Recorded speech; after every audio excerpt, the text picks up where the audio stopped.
ఒక doubt sir, బయట తిరుగుతున్న సర్క్యులేషన్లో ఒక వార్త, అది నిజమో కాదో మీరే చెప్పాలి.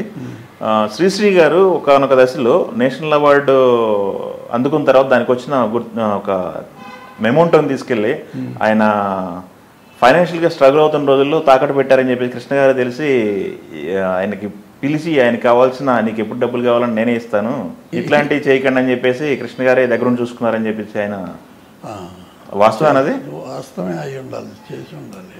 ఎందుకంటే శ్రీశ్రీ గారు అంటే మంచి ఇష్టమే. ఆయన స్ట్రగుల్ అయిన మాట నిజమేనండి. శ్రీశ్రీ గారు ఒక లెవెల్లో స్ట్రగుల్ అయ్యాడు. బస్ స్టాండ్లో బస్సులు ఎక్కి తిరగటం, కారు లేకపోవటం, ఇవన్నీ కూడా చేశాడు. అప్పుడు కృష్ణ గారు బాగా దగ్గరుండి చూసుకున్నారని చెప్పేసి హెల్పింగ్ నేచర్ బాగా ఉంది. ఏంటి సార్ ఈ సినిమా రిలీజ్ అయిపోయింది, అల్లూరి సీతారామరాజు, అది క్రియేట్ చేసిన ఇంపాక్ట్ ఏంటి సార్? రిజల్ట్ వచ్చిన తర్వాత రికార్డులు ఏంటి సార్ పరిస్థితి? రికార్డులు బ్రహ్మాండమైన రికార్డులు. కాశ్కంటే వెళ్ళింది సీతారామరాజు ఒక ఫెస్టివల్కి. అప్పుడు మేమందరం కలిసి కాశ్మీర్లో ఎక్కడో షూటింగ్ చేసుకుని అక్కడి నుంచి ఢిల్లీలో దిగి, ఢిల్లీలో ఆయనేమో సినిమా తాష్కంట్ బయలుదేరి వెళ్ళిపోయారు. మేము అటు నుంచి ఇటు వచ్చాం. తాష్కంట్ అక్కడ ఢిల్లీ వెళ్ళినప్పుడు సీతారామరాజు పిక్చర్ని మన బివి గిరి గారు అప్పుడు రాష్ట్రపతి భవన్లో గిరి గారు చూసి మా అందరికి పార్టీ ఇచ్చి చాలా బాగా తీశారు సినిమా అని చెప్పి మెచ్చుకొని చేశారు. అక్కడి నుంచి తాష్కంట్ వెళ్ళారు వాళ్ళు, మేము ఇటు మెడ్రాస్ వచ్చాం. అయితే ఇంకోటిసారి కృష్ణ గారికి జీవితంలో ఇది పెద్ద మైల్ స్టోన్ సినిమా.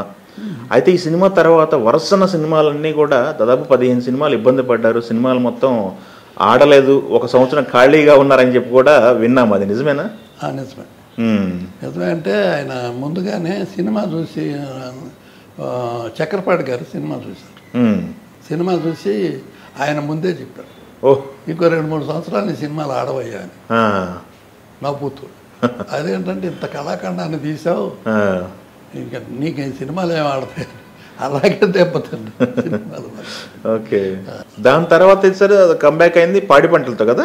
పాడి పంటలతో ఇప్పటికప్పుడు ఆయన ఏం అబ్జర్వ్ చేశాడంటే, దెబ్బతిన్నాము, దీన్ని ఎలా ఫిలప్ చేసుకోవాలి. బాగున్నప్పుడు ప్రొడ్యూసర్ నుంచి కూర్చునేవాడు. అవును కదా, టిఫిన్లు చేయడానికి అన్నిటికీ. అవును కదా. ఒకసారి దెబ్బతిన్నాం అనుకోండి, ఎవరు లేదు, ఆయన నేను ఒక్కలేమండి, వెళ్ళిపోయేవాడు. అలా ఉన్నప్పుడు ఆయన పిసి రెడ్డి గారిని, పిసి రెడ్డి గారు ఆయనకు బాగా రైట్ హ్యాండ్ లేకుండా, పిసి రెడ్డి గారిని వీళ్ళందరిని పిలిచి మనం ఒక మంచి సబ్జెక్ట్ ఎతకండి, తీద్దాం. అన్నీ కష్టపడిన సినిమాలేనండి, మంచి సినిమాలు. పాడి పంటలు సెలెక్ట్ చేసింది అలాగా. ఓకే. తర్వాత పిసి రెడ్డి గారు నందిని ఫిలిమ్స్ అని, అందుట్లో కొత్త కాపురం, అవన్నీ పిక్చర్లు కొన్ని చేశాడు. ఆయన ఎప్పుడు వదిలేవాడు కాదు. ఆయన మేధావితనాన్ని ఉపయోగించుకునేవాడు. పాడి పంటల టైంలో కూడా కొంతమంది రైటర్స్ దీంట్లో పాడి పంటలకి స్క్రిప్ట్ వర్క్ చేయమని చెప్తే ఆరుద్ర గారు ఇంకా వదిలేసి వెళ్ళిపోయారని విన్నాం, పాడలేదు పంటలేదు అని చెప్పేసి.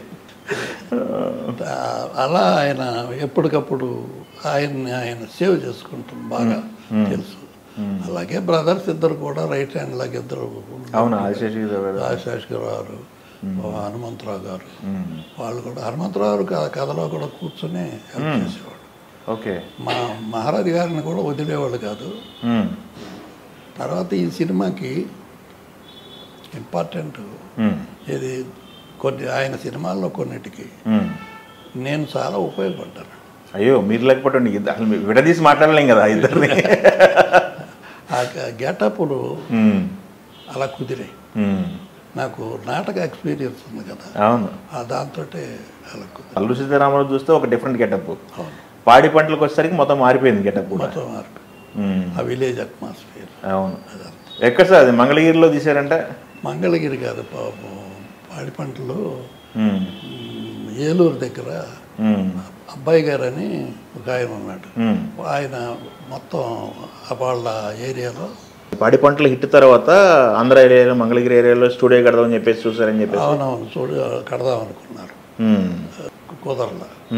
కట్టాల్సిందే. వాళ్ళ ఫాదర్ కూడా కృష్ణ గారి ఫాదర్ కూడా అక్కడ కడదామని ఇంట్రెస్ట్ చూపెట్టారు. ఓకే.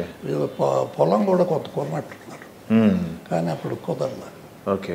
మెడ్రాస్ సెటిల్ అయింది కదా, హైదరాబాద్ సెటిల్ అయింది కదా, హైదరాబాద్లో